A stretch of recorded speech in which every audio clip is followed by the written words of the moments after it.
Bueno, les invito a que abran Efesios capítulo 4, desde el versículo 11 en adelante. Vamos a ver.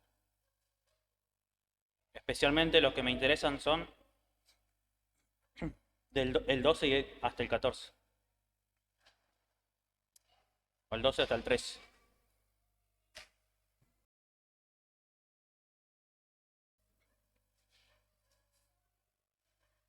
Si se acuerdan, creo que fue la primera prédica o la primera enseñanza que se hizo acá en este lugar, había hablado un poco del ministerio, en cómo Dios había instituido distintos tipos de ministerios, servicios y cómo el Espíritu Santo obra a través de la iglesia, ¿no?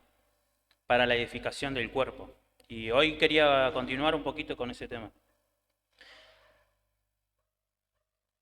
Dice versículo 11,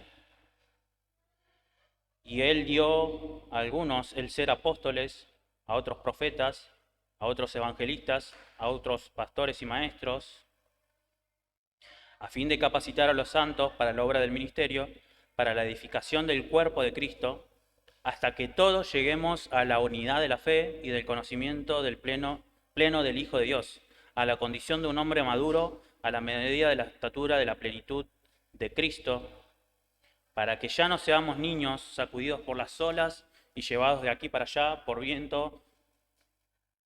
todo viento de doctrina, por la astucia de los hombres, por las artimañas engañosas del error, sino que hablando la verdad en amor, crezcamos en todos los aspectos en aquel que es la cabeza, es decir, Cristo, de quien todo el cuerpo, estando bien ajustado y unido por la cohesión que las coyunturas proveen, conforme al funcionamiento adecuado de cada miembro, produce el crecimiento del cuerpo para su propia edificación en amor. Habíamos dicho el último sermón, para recordar, hacer un resumen y para que tenga contexto nuestra reflexión de hoy. Habíamos dicho que el Señor provee a su iglesia distintos tipos de ministerios, provee a su iglesia distintos tipos de dones, distintos tipos de servicios y distintos tipos de operaciones que el Señor da a la iglesia, ¿no? Todos estos tienen el fin de servir a los hermanos, de hacernos crecer como creyentes, de poder tener una vida con un conocimiento mayor de Dios, ¿no? Con más amor. Habíamos dicho también que todos los creyentes recibimos ministerios o dones o operaciones. Decía Corintios capítulo 12, dice Pablo, que el Espíritu Santo lo da de manera diversa. Esto quería decir que lo da de manera amplia, que no se guarda nada en ese sentido. No es que simplemente el Señor da 2 o 3 ministerios, o puso el ministerio del pastor o de los superapóstoles, y después todos los demás deben someterse a esos ministerios. Esa es la típica idea, no de ministerio, sino, había dicho en ese momento, de magisterio, es decir, del gobierno que está sobre un grupo de gente. Esa es la idea de magisterio. Pero en las escrituras no se nos habla de magisterio, se nos habla de ministerio. Y ministerio viene de mínimo. Es decir, es el sirviente, el ministro. Es el que está por debajo. Y eso encaja perfectamente con la idea del Señor Jesucristo cuando habla con algunos de sus discípulos, dice, y el que quiere ser el mayor, ¿no? Deberá ser el menor. Es así de básico, así de simple. No podemos pretender otra cosa además que eso. Si querés ser autoridad, debes someterte, debes servir, debes hacer las cosas con esfuerzo, con sacrificio, no pensando en el lugar que vas a ocupar, no pensando en estar detrás de un púlpito, sino en el servicio, lo que podés ofrecer. No sé, por ejemplo, ¿te gusta enseñar? No necesitas estar acá. Hoy yo no necesito estar acá. Nadie necesita estar acá parado para enseñar. Podemos hacerlo cuando hablamos, tenemos conversaciones con nuestros amigos, nuestras familias. O sea, Dios opera en esas cosas sencillas. Dios no opera necesariamente en grandes predicadores elocuentes, ¿no? En grandes autoridades. No opera a través de las grandes autoridades. Opera a través de el servicio común, el servicio cotidiano, ¿no? Que todos debemos y podemos ejercer, porque Dios da de manera diversa a todos los creyentes, porque somos parte del mismo cuerpo con distintas funciones, pero que servimos con el mismo propósito. El versículo 12 dice que estos ministerios que el Señor dio como apóstoles, maestros, profetas, evangelistas y pastores, fueron dados a fin de capacitar a los santos para la obra del ministerio. Es decir, ¿por qué existen estos ministerios que tienen como punto en común o como hilo la enseñanza? ¿Para qué sirven? ¿Cuál es su fin? ¿Cuál es su propósito? Capacitar, es decir, enseñar. Y otra vez, Timoteo, en la carta a Timoteo se dice que los pastores deben enseñar y ser ejemplos. Esa es la función del pastor, esa es la función de estos ministerios. Deben capacitar, o sea, enseñar a los santos. ¿Para qué deben enseñar a los santos? Para la obra del ministerio. Es decir, ¿quiénes hacen la obra del ministerio acá? No lo hacen exclusivamente los pastores, los apóstoles, los profetas, sino que lo hacen los santos. Capacitan a los santos para la obra del ministerio. Es decir, que la responsabilidad de llevar a cabo el ministerio en la iglesia es de los santos. La responsabilidad es de todos aquellos que formamos parte de la iglesia. La responsabilidad no es del pastor, y eso es un problema muy típico en las iglesias. Viene alguien nuevo y de repente dice, yo soy nuevo, no sé, no conozco el evangelio. Bueno, andá allá con el pastor, o andá allá que el evangelista te va a hablar, ¿no? O ¿quién hace la tarea de evangelismo afuera de las iglesias? Y bueno, siempre tiene que ser alguien que está en puesto de autoridad, o algún ministerio, o alguien designado por el pastor, ¿no? Como si fuera que el servicio emana desde arriba hacia abajo, es designado desde arriba hacia abajo. Pero en las escrituras no es así. El servicio o el ministerio es llevado a cabo por los santos, que son capacitados a su vez por aquellos que tienen el ministerio de la enseñanza, es decir, apóstoles, que nos tenemos los escritos en las escrituras, profetas también, evangelistas, aquellos que nos predicaron el evangelio, ¿no? Pastores, maestros, todas aquellas personas que nos enseñan, no para ellos tener el monopolio del ministerio, sino para que sea más amplio el ministerio, ¿no? Para que todos podamos hacer esa obra. ¿Y para qué tenemos que hacer esa obra? Para la edificación del cuerpo de Cristo. Dice versículo 13, hasta que todos lleguemos a la unidad de la fe y del conocimiento pleno del Hijo de Dios. Entonces ya tenemos, por un lado, el ministerio que está enfocado a la enseñanza para capacitar a los santos, para que nosotros hagamos la obra del ministerio, para que a su vez lleguemos a la unidad de la fe. Porque el propósito específico o el propósito fundamental de la iglesia como comunidad es esa, ¿no? Servir a Dios como ministros, ministros de la palabra, ministros de la fe. Con el fin, ¿no? Este es el fin, el propósito de la iglesia, es que todos nos sometamos al señorío de Cristo, ¿no? Que todos lleguemos a una unidad en ese sentido. Esa es la unidad de la fe. La unidad de la fe es que todos nos sometamos a la enseñanza de Jesucristo, que nos sometamos a su predicación, a su discipulado, a su ministración, ¿no? Con el fin de que todos los aspectos de nuestra vida, ¿no? De cada uno de los que estamos acá, todos los aspectos de nuestra vida estén sometidos bajo la ley de Dios, ¿no? Bajo la dirección de la soberanía de Dios. Eso significa la unidad de la fe.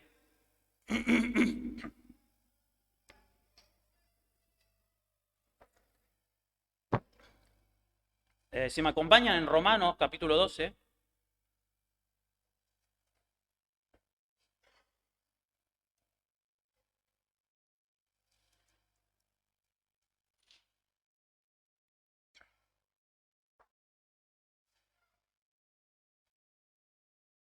El versículo 1 y el versículo 2 dice Pablo: así que, hermanos, os ruego por las misericordias de Dios que presentéis vuestros cuerpos en sacrificio vivo, santo, agradable a Dios, que es vuestro culto racional. Versículo 2: no os conforméis a este siglo, sino transformaos por medio de la renovación de vuestro entendimiento, para que comprobéis cuál es la buena voluntad de Dios, agradable, perfecta. La idea es que absolutamente todo lo que nosotros pensemos y hagamos con nuestro cuerpo sea en función del entendimiento, ¿no?, que nosotros tenemos de Dios y de su voluntad. Y esto abarca todos los aspectos de la vida. Si se fijan, luego de aclarar eso, ¿no?, luego de aclarar cómo debe ser nuestro culto, que debe ser un culto racional, luego de aclarar que nuestro entendimiento tiene que crecer para conocer la voluntad de Dios, Pablo, a partir del versículo 3, empieza a dar un montón de recomendaciones, un montón de mandamientos, ¿no? Pero esos mandamientos no se tratan solamente de la vida de la iglesia, de lo que pasa dentro de la iglesia, sino que abarcan muchos y grandes aspectos de la vida del hombre. Por ejemplo, versículo 3, Pablo dice que cada quien tenga un concepto correcto sobre sí mismo.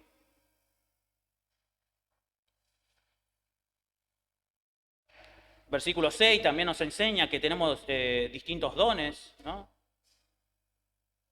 El versículo 8 enseña a exhortar. El versículo 9 enseña sobre el amor, ¿no?, sin fingimiento, sobre cómo debemos comportarnos con respecto al mal, cómo debe ser el amor entre hermanos, cómo debemos vivir gozosos en la esperanza, versículo 12, siendo sufridos en las tribulaciones, siendo constantes en la oración. Versículo 13, compartiendo para la necesidad de los santos, ¿no?, practicando la hospitalidad, bendiciendo, sin maldecir, siendo empático con los que sufren, también con los que se alegran, siendo sabios según la Biblia, ¿no? O sea, hay un montón de consejos que tienen que ver con muchas áreas diversas de nuestra vida. La edificación del cuerpo y la unidad de la fe depende de esto, de que todas las partes, todos los aspectos de nuestra vida estén sometidos a la soberanía de Dios. Aún Tesalonicenses 5:23 se nos dice que todo nuestro cuerpo sea preservado, ¿no? Espíritu, alma y cuerpo, dice, sea preservado.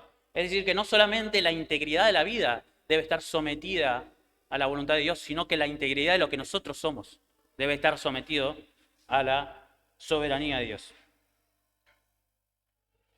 ¿Y por qué es que nos pide esto Pablo? ¿O por qué dice que esta es la función principal de la iglesia? Porque justamente la unidad de la fe o la cuestión de la fe es lo que se rompió cuando el ser humano cayó. Cuando el ser humano cae, ¿no?, pierde su fe, o sea, pierde su relación con Dios, pierde el estatus que tenía frente a Dios, y luego de eso toda su vida se rompe. Es decir, no solo se rompe su relación de persona, a Dios, sino que se rompe la relación del hombre con la naturaleza, el hombre con su entorno, con su vida, con su familia, con la sociedad, con el trabajo y con todas las cosas que tienen a su alrededor. Sin embargo, Dios nos da la posibilidad de restaurar eso, ¿no?, a través de la administración, a través del servicio. Y es responsabilidad de todos. No es responsabilidad de los pastores, como dije, es responsabilidad de todos. Es por eso que Dios da a la iglesia un cuerpo, Dios no da a la iglesia un solo miembro. Dios da a la iglesia un cuerpo donde todos podemos trabajar de manera unida para el mismo propósito, para concretar el mismo fin, que es poder someter todas las áreas de nuestra vida y todas las etapas de la vida del cristiano a la soberanía y ley de Dios. Para eso está la iglesia. Todo aquello que haya sido creado, cosas como la fe, ¿no?, que pertenecen a nuestra vida, las cuestiones éticas, las cuestiones legales, La cuestión del arte, la estética, la economía, la sociedad, el lenguaje, o sea, la comunicación, no sé, la historia, cualquier cosa en la que pensemos, se encuentran en un desligue, si se quiere, o en un rompimiento con nuestra vida. De alguna manera, todas aquellas cosas que Dios creó terminan siendo rotas, terminan siendo desarmadas por nuestro pecado. Y la tarea de la iglesia es que podamos religar esos aspectos con la fe, ¿no? Que podamos traer de nuevo todas aquellas cosas que Dios creó bajo la soberanía de Dios. Es por eso que es importante la unidad de la fe. Si bien entendemos que no estamos en ese estado en el que tenemos unidad de fe en la iglesia. De hecho, nuestra iglesia nace o nuestra congregación, porque no hubo unidad de la fe en el lugar de donde nosotros salimos. Las congregaciones, las distintas denominaciones, las distintas confesiones, nacen porque no hay unidad en la fe, ¿no? Hay demasiada diversidad en la iglesia, que no está mal. Debemos ser lo suficientemente libres para que no estemos totalmente sometidos a una misma forma de ver las cosas, ¿no? Hay que ser tolerantes con las personas. No podemos simplemente someter a todos dentro de nuestra confesión o de nuestra forma de pensar, ¿no? No es que cualquier persona que venga para acá tiene que firmar una carta donde acepta toda nuestra confesión. Eso no es bíblico. Tiene que haber tolerancia. Pero la tolerancia no puede nunca negar el propósito de la iglesia, que es la unidad de la fe. A eso tenemos que apuntar, ese debe ser nuestro norte. Esa debe ser nuestra guía y nuestra razón por la cual estamos funcionando acá en la iglesia. Entonces, es el fin del ministerio de los santos, es la unidad de la fe y el conocimiento, dice Pablo, de Cristo. El conocimiento de Cristo, hermanos, no es como a veces se lo pintan muchas iglesias, que el conocimiento de Cristo depende de cuánto tiempo estés orando, o cuánto tiempo estés alabando, o cuánto tiempo estés dentro de la iglesia, o ni siquiera cuánto leas la Biblia. No se trata de eso el conocimiento de Cristo.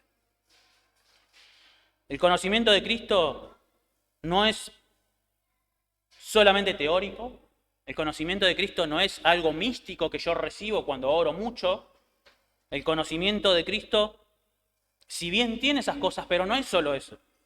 El conocimiento de Cristo es algo práctico. El conocimiento de Cristo no solo implica una relación personal con Él, sino también una comprensión de sus ideas, de sus principios y de su ley. Y también comprende la idea de que podamos aplicar esa ley de manera práctica en la sociedad, en la cultura, en nuestra familia, en nuestra casa. Y la iglesia, ¿no? Sus santos, los que componemos la iglesia, debemos estar formando parte activa de que la gente, no solo los que estamos acá adentro, sino los que están afuera, conozcan cómo se aplica esa ley, ¿no? Cómo se aplica esos principios a todas las áreas de la vida. Otra vez repito, el papel fundamental de los santos es que conozcamos a Dios y lleguemos a la unidad de la fe. ¿Quiénes? Absolutamente todas las personas. Esa es la tarea de la iglesia. Esa es nuestra tarea. Esa no es nuestra tarea cuando nosotros entramos acá. Esa es nuestra tarea cuando nosotros salimos. Esa es nuestra tarea en todo momento. No es cuando nosotros venimos a hacer un culto, ¿no? De 2 horitas. Eso lo puede hacer cualquiera al culto. Incluso congregaciones que creemos que no son congregaciones cristianas, lo pueden hacer y lo practican los cultos. Pero la iglesia no está para practicar el culto. La iglesia está para la unidad de la fe y para el conocimiento del Hijo de Dios. La unidad de la fe se logra aprendiendo las Escrituras, orando, compartiendo con los hermanos, pero principalmente llegando a acuerdos, ¿no? Cada uno de lo que aprendió pudiendo compartirlo con el otro, ¿no? O sea que el rol de maestro tiene un papel fundamental en la vida de la iglesia y en el crecimiento de la iglesia.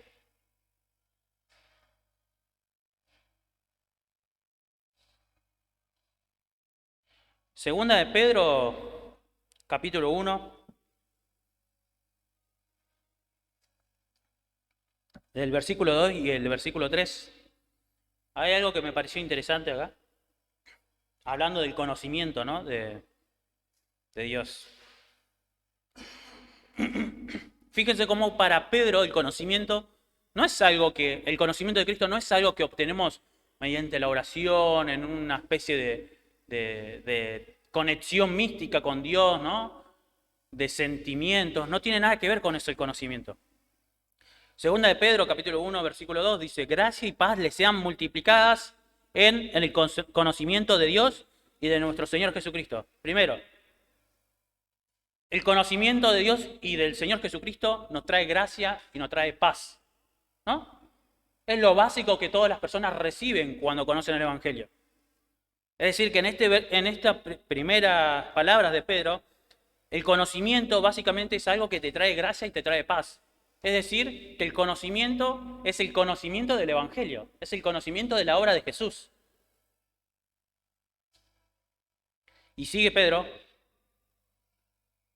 como todas las cosas que pertenecen a la vida y a la piedad nos han sido dadas por su divino poder, otra vez, mediante el conocimiento de aquel que nos llamó por su gloria y excelencia. O sea, Pedro no solo quiere que la gracia y la paz sean multiplicadas en aquellos que conocen al Señor, sino todas aquellas cosas que pertenecen a la vida y a la piedad. Y pongámonos a pensar, ¿cuántas cosas pertenecen a la vida? ¿Solo el culto pertenece a la vida? No, hay diversas cosas, miles de cosas que Dios creó que pertenecen a la vida del ser humano. Si bien la iglesia es parte, pero no solo eso, la sociedad, la política, como dije anteriormente, la economía, la cultura. ¿Cómo hacemos? ¿Estamos desarrollando todas esas áreas? ¿Estamos incentivando a que esas áreas se sometan a Dios? Porque todas estas cosas son regalos de Dios. Porque Pedro dice que todas estas cosas, él desea que todas estas cosas sean multiplicadas para los creyentes. Todas las cosas que pertenecen a la vida y a la piedad. Y ahí está el otro punto. No solo tenemos que anhelar esas cosas que Dios nos dio en el mundo, cosas buenas que nos dio en la vida, sino que tenemos que anhelar que esas cosas se hagan con piedad, ¿no? No solo las cosas de la vida, sino también la piedad. Es decir, el sometimiento a Cristo, el sometimiento a la ley de Dios. Típicamente la persona que no es cristiana anhela todas estas cosas de la vida porque son cosas buenas, son bendiciones que Dios da, pero no anhela la piedad, ¿no? Y entonces desvirtúan todo. Hacen un programa de entretenimiento y los desvirtúan. Hacen, no sé, un cuadro o un deporte o una teoría política y las desvirtúan. Siempre la alejan de la palabra, ¿no? Pero no por eso nosotros vamos a decir que todas esas cosas que Dios nos dio son malas. Lo que es malo es hacerlo sin piedad, es decir, sin someternos y reconocer la soberanía de Dios. Entonces debemos estar pendientes o pensando siempre, en cada momento, como dice el versículo 13, y cierro, que debemos hacer esta tarea de edificación, debemos llevar a cabo el servicio mutuo, totalmente desinteresado, o sea, no tiene que ver con lo que yo voy a obtener, sino con lo que el otro puede llegar a obtener, ¿no? Debemos estar pendientes de hacerlo. ¿Hasta cuándo? Hasta que lleguemos a la unidad de la fe. ¿Hemos llegado a la unidad de la fe? No. Por lo tanto, debemos seguir haciéndolo. ¿Hemos llegado al conocimiento pleno del Hijo de Dios? No. Debemos seguir haciéndolo. ¿Hasta qué punto? Hasta que lleguemos a la condición de un hombre maduro, dice Pablo. A la medida de la estatura de la plenitud de Cristo. Es decir, que esto es una tarea inmensa, que no estamos ni cerca de haber completado y parece que apenas estamos empezando, ¿no? O sea que nos quedan tal vez miles de años más, para seguir edificando la iglesia, hasta que la iglesia llegue a la unidad de la fe y llegue a la condición de un hombre maduro. Pero es nuestra tarea ahora. Ahora debemos hacerlo. Y con eso cierro.